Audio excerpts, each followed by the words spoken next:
Baik, perkenalkan nama saya Pandara Tama Putra dengan nomor NPM 22060592. Dan di sini saya akan menjelaskan mengenai tugas akhir SSF saya yaitu Husky Generator Using Light Intensity.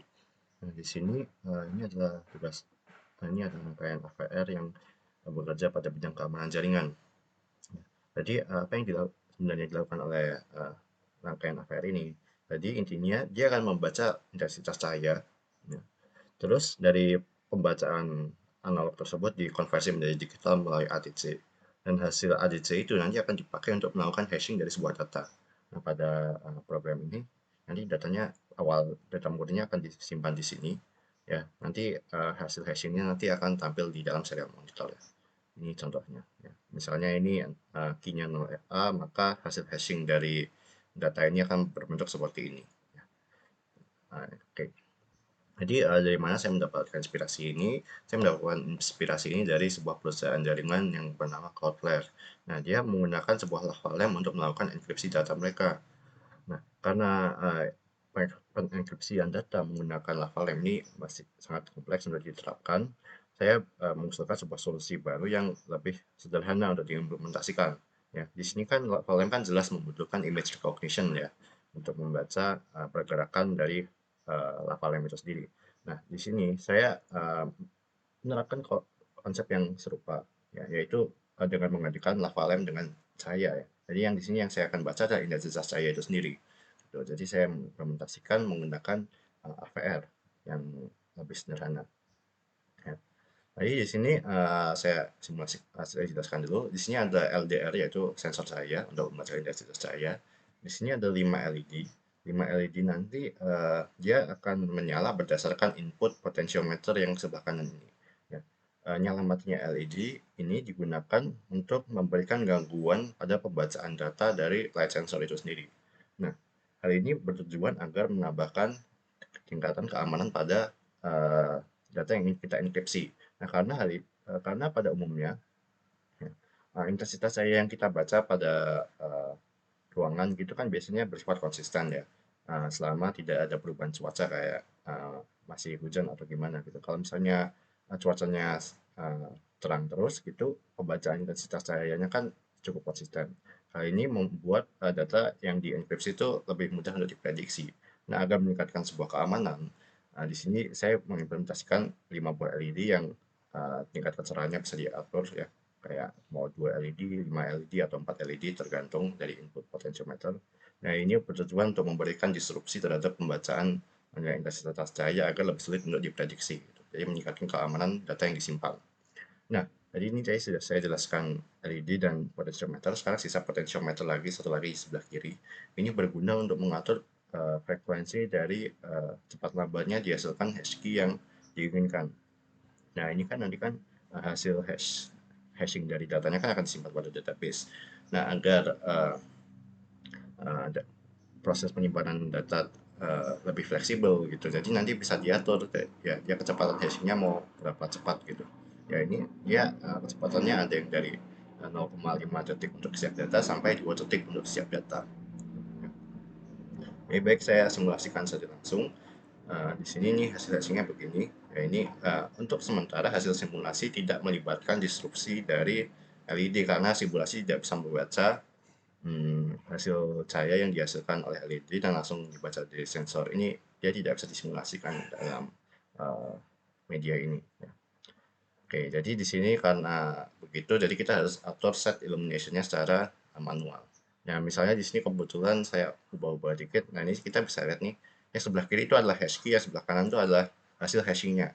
Nah, kalau nilai pembacaan datanya berubah, ya hash key-nya akan berubah, gitu ya. Dan ini nanti karena hash key-nya berubah, maka data yang di-hash juga ikut berubah. Jadi ini adalah data murni, ya, dan ini adalah data yang berhasil di-hash, gitu. Ya, kita bisa lihat kalau diubah-ubah dia akan hasilnya berubah-berubah, gitu.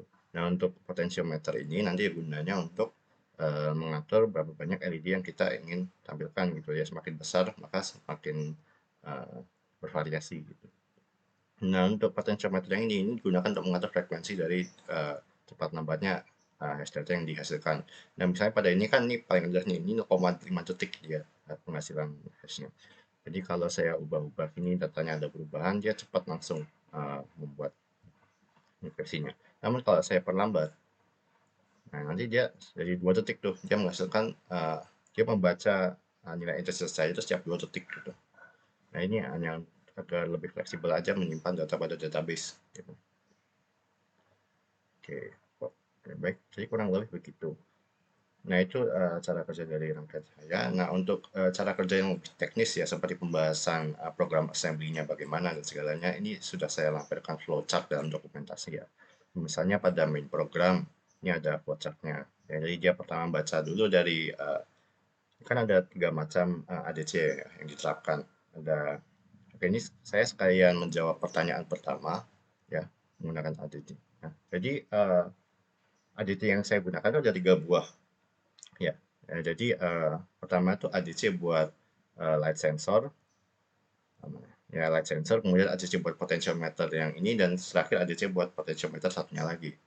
Nah, prosesnya itu nanti begini, dia akan pertama inisialisasi dulu protokolnya, terus nanti dia akan baca ADC sinyal analog pada A0 dan kemudian dikonversikan menjadi ADC.